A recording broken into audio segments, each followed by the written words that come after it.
Hello, hello, and welcome. It is Wednesday, May 3rd. Oh, it's my mom's birthday. It is Wednesday, May 3rd, 2023, and we are here live for the daily transmission. Please say hello when you arrive, wherever you are. You may have noticed, for those of you who are not watching this on Instagram, that I'm no longer going live on Twitch. I don't know if that's just going to be for the retrograde period, but I'm having like a weird time trying to go live there right now. So I'm just recording it through Zoom and then posting it later on YouTube and Spotify. So wherever you are, hello, hello, and welcome. Happy Wednesday. I am having like a weird morning. I don't know if this is true for anybody else right now. I started my day with a little bit of a headache, not so fun. Had a serious, I don't know, Sam this morning was just on another level. My yoga teacher for this morning's flow, she had us doing like just core work, crunch, like side oblique crunches first thing. It's like 6 a.m. I don't even know what is up from down. And transparently, I'm like a little bit nervous. I'm actually getting kind of sweaty and like in my pits right now because I'm going to see a doctor later. Now it's not like a doctor. He is a functional movement doctor, functional medicine doctor. And so it's like kind of like an east-west doctor. This is somebody who came and spoke to our yoga teacher training class a couple of weeks ago, and I felt like called to book a session with him. It's been like literally years since I've really seen a doctor for anything other than like a, mild like checkup. I'm getting a text message right now. My appointment is in 2 hours. Yes, I know. I will see you soon, Dr. Lance. But right now, and I didn't even think about this when I booked my session, and I hope you hear me when I say that, because I don't like look at astrology as a point of like, okay, you tell me what to do. This is not leading me in any way. I ground myself. I have my grounding practices, wrote a whole post about that on Substack if you want to go check that out. It's just right at the top of the feed today. So I have my grounding practices, and I allow myself to make intuitive decisions. I allow myself to listen to my body and to listen to what feels correct for me. And I got that like nudge the other day to go book a session. Went and booked the session. It's today. We, of course, have our Scorpio full moon, the last of our Scorpio Taurus eclipse cycle. So I want you to think back to like the last 18 months, because this is that eclipse period, right? Now, for me, right, you want to look at where Taurus and Scorpio are. My whole post last night was really about the sun being in Taurus for me and the self-sabotaging patterns that come up and how grounding really helps me to avoid or like break that self-sabotaging pattern. And so on the flip side of that, though, we've got our full moon in Scorpio. And so for me, that's in the 6th house. The 6th house, of course, is the house of day-to-day life, organization, systems, and health and wellness of your physical body.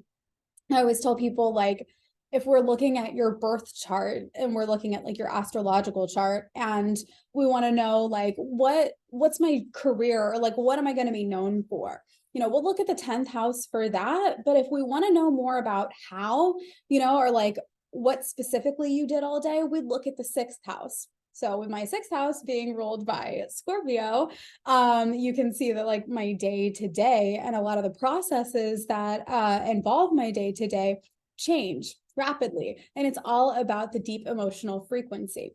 And so right now I'm, looking back, 18 months ago, I was getting certified in like a cardio dance, like fitness modality. It's called 305 Fitness.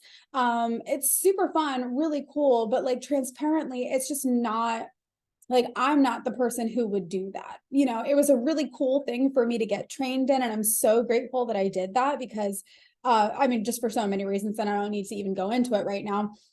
but it started to get me back on a path of just self-awareness and taking care of myself, because there had been so many years before that where I was just externalized. Everything was about my business. Everything was me trying to prove myself, actualizing myself through my business, trying to exercise all of my creativity through my business. I would make this joke, and even now I still like sort of feel this way.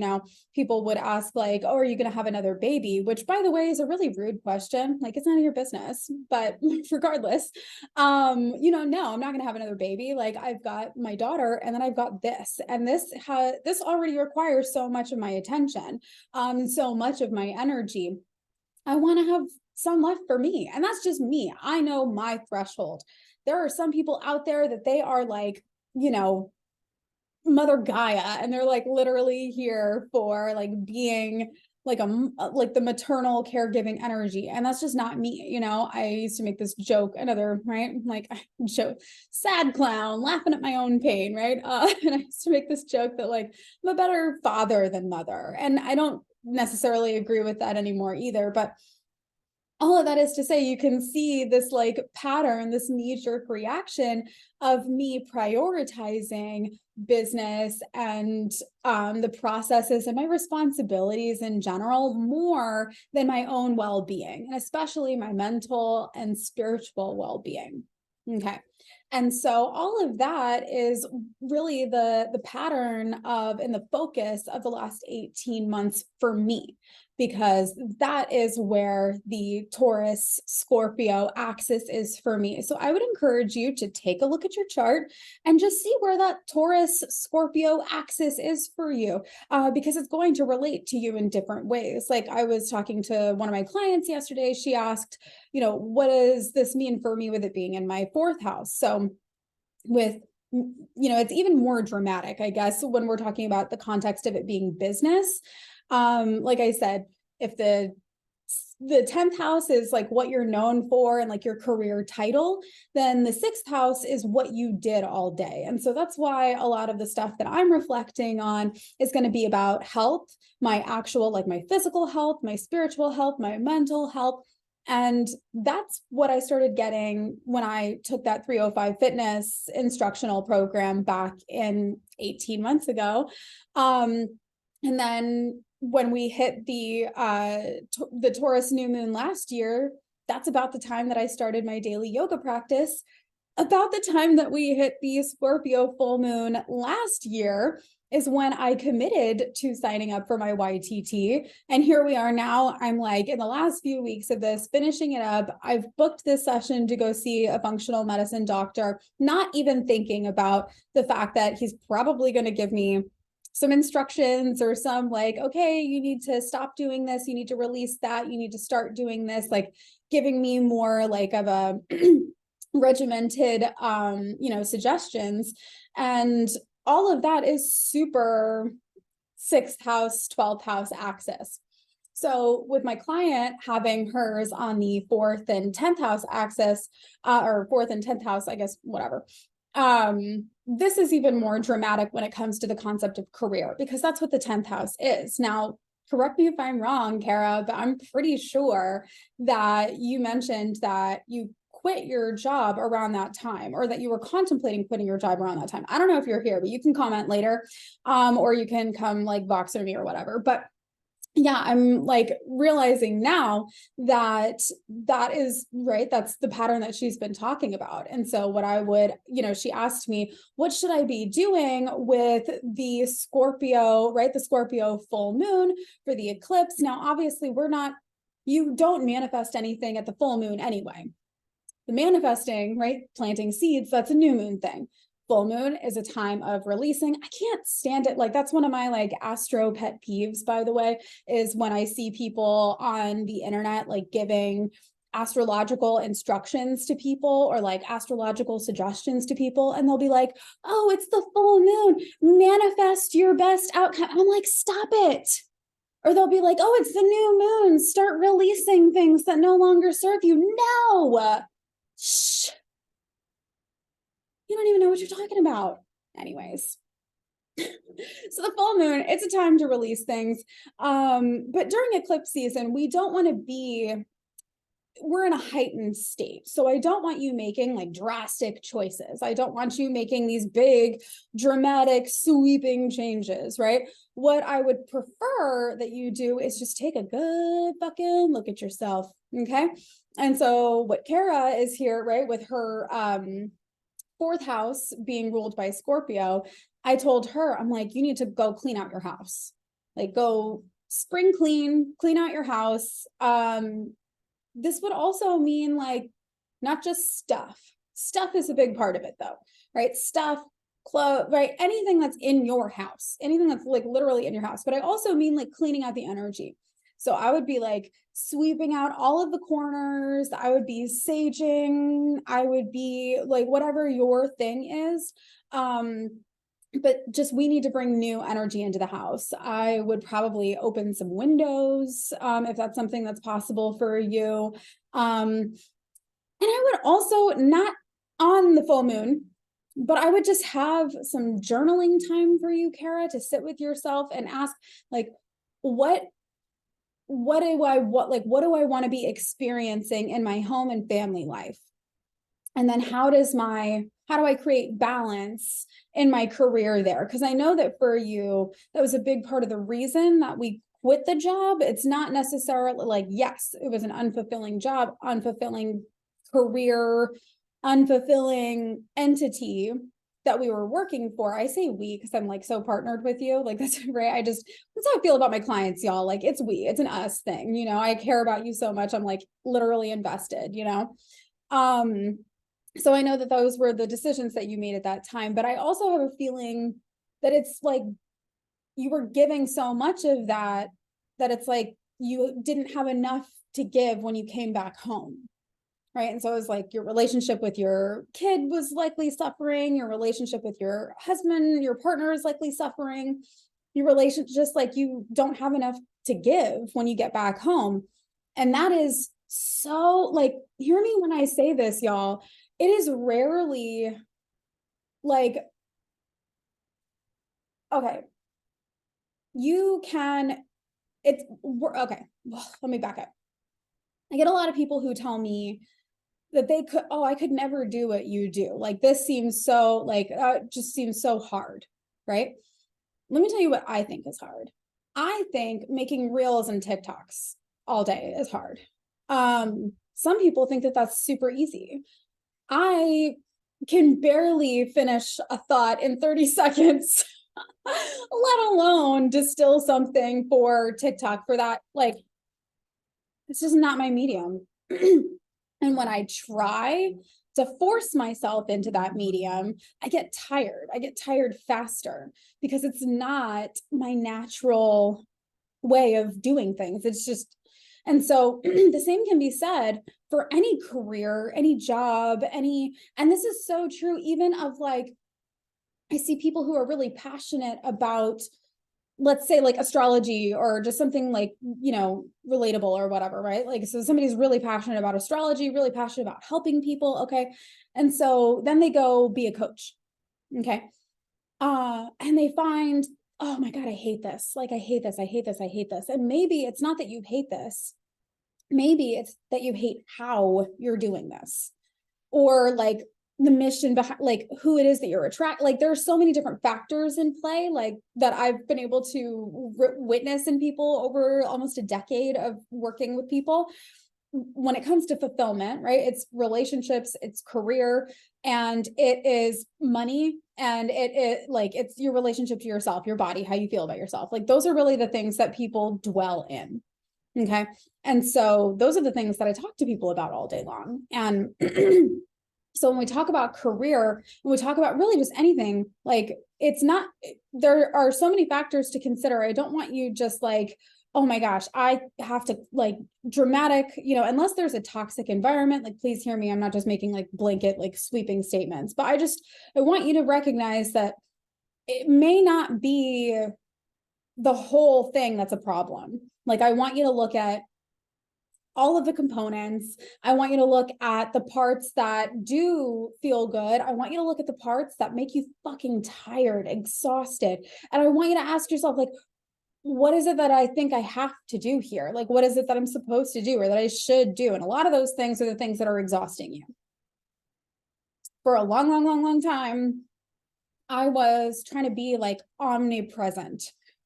And this was especially in the beginning of my career because I started out in media and doing like SEO writing and freelancing and things like that. And so I knew the power of platform. And so I was just like obsessed with recreating my content and putting it here, putting it there, putting it here, putting it there. My God, I was barely doing any of the things that I really liked doing and wanted to do. And I was exhausted all the time. And so I would really like you, Kara, and anybody else who might have it, or the eclipse on the 10th, 4th house axis. Excuse me, just one second.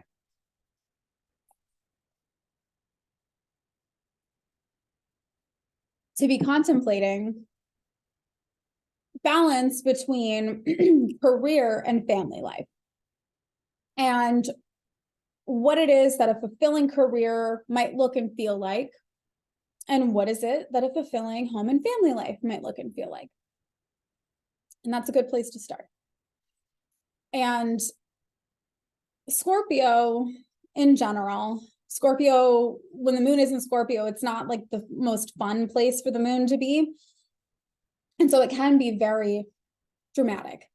And not just dramatic, but I feel like I see a lot of like impulsivity, and especially around eclipse seasons. So just be aware of that, that as you're examining, as you're feeling things, as you're, that we don't have to react or take action to those feelings right away. Those feelings are there to tell you something. Okay. And that's really one of the reasons I love yoga so much, is that I can feel the feeling and sit in the discomfort and not make it mean something about me and not have to like run away from it immediately. Right? Yoga is like teaching you constantly to training your mind and your body that it is okay and that you are safe when you are doing something that is hard or feels uncomfortable. And it is repatterning your nervous system and your mind all the time, every time that you do it, every time that you come back to the mat and do that, and you're able to take big, deep breaths when you are sweating ass in a goddess squat or in a warrior two, and you're able to breathe, you're telling your nervous system, I can stay calm when there is danger or chaos around me. And so that's one of the things that I'm like super focused on right now, especially during, obviously I'm in my yoga teacher training right now. But my yoga teacher training is like every other weekend. If I wanted to, I could do my typical Taurus season thing and like hermit and just like not go anywhere or do anything and turn off all the lights and just say, well, this is the way that Taurus seasons are for me. And then just start like feeling all these feelings and like burn my life down. I could do that. Or maybe I could just like sit in the discomfort for a little bit, or I could like choose to do something different. Again, this isn't my Substack, but I just like threw this up on my Instagram a few minutes ago too. If we don't have anything outside of us, like if we are in a state where we are like joyless, if we are in a state where we don't have fulfilling experiences outside of like our goals, outside of what we're working on, it is very hard for you to stay balanced. At least that is like what I am coming to terms with, because there's always going to be something. There's always going to be something that you're not going to like. There's always going to be something to fix. There's always going to be something. And so your mind can focus on that, or you could give it something else to focus on, you know? I feel like so many people are sharing right now. I mean, shit, we just had like the Surgeon General put out a like, I mean, God, the most Captain Obvious fucking like report about how we have like an epidemic of loneliness, and that loneliness is hurting people, and that the isolation is detrimental to our like mental health and our well-being. Fucking shocker, dude.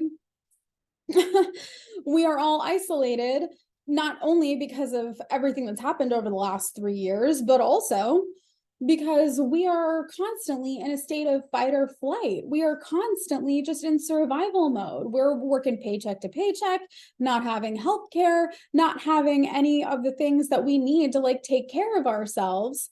That's like a luxury afforded to the few, and that everybody else just needs to suck it up, buttercup, and get a second, third, fourth fucking job.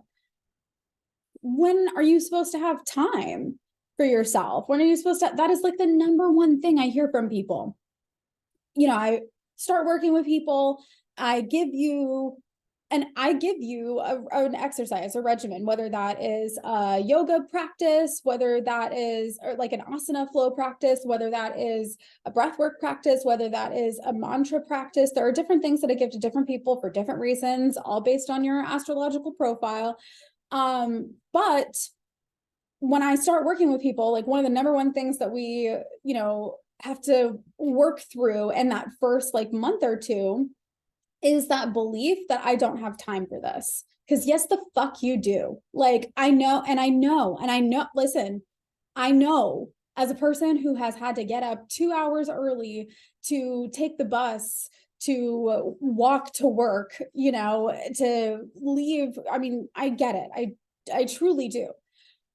But I also remember all of the incremental periods of time where I would like zone out on my phone, or that I would, you know, and that's fine. Like we get to have checkout time, but that is really another one of the benefits of having your yoga practice, is that you are telling yourself and your mind and your body and your spirit that you matter, and that you prioritize you before everything else.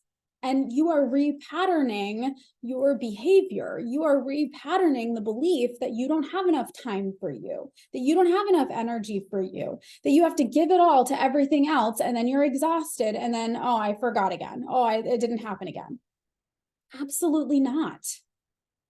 And it's not so that you can optimize yourself, or that you can, no, it's literally so that you can have inner peace and experience joy in your life, not for any external like goal, but just because it feels better, just because you feel grounded. You're not constantly looking and searching and trying to fix fucking everything around you. Okay. So yes to building new neural pathways. We love it. Absolutely. We have lots of ways that we do it. But one of the most most legal ways, one of the best ways that we can access that is through a yoga practice. And so I really want to encourage you, whatever that means to you. And, you know, if you want to book a session with me, get a mantra, or get your, you know, suggested practice, you know, sent to you, feel free, go ahead, book a session. I would love to sit down with you and talk to you. But I really just want you to spend the next couple of days contemplating, how can I take care of me a little bit better, and where can I create more balance in my life? That is what, no matter where Taurus and Scorpio live in your chart, that's really like the meat of it. Okay. I do also have a post coming for paid subscribers to the Substack, breaking down the eclipse that is coming on Friday. So that will be coming probably tomorrow afternoon. So keep your eyes peeled for that. It's $11 a month or $77 a year. The link is in my bio. So go check that out. And I think that's all I have for today. Not so sweaty anymore, not so nervous. I think that everything's going to be just fine. And if it's not, then I'll be dead and we can just try again next time. So that's some 8th house energy for you. It's a big Scorpio mood. Okay. So loving y'all so much. I hope that you have a beautiful Wednesday. I will see you tomorrow, Thursday, the 4th. May the 4th be with you, right? Tomorrow. And so yeah, I'll see you tomorrow. I hope that you have a great Wednesday. Make great choices. Don't get caught up in your head, okay? Ground yourself in your body. You always know the right next move. What comes after that is irrelevant right now. Don't worry about it. Don't worry about it. What do you do now? What do you do next? That's it, period. Okay. Love you. See you tomorrow. Bye.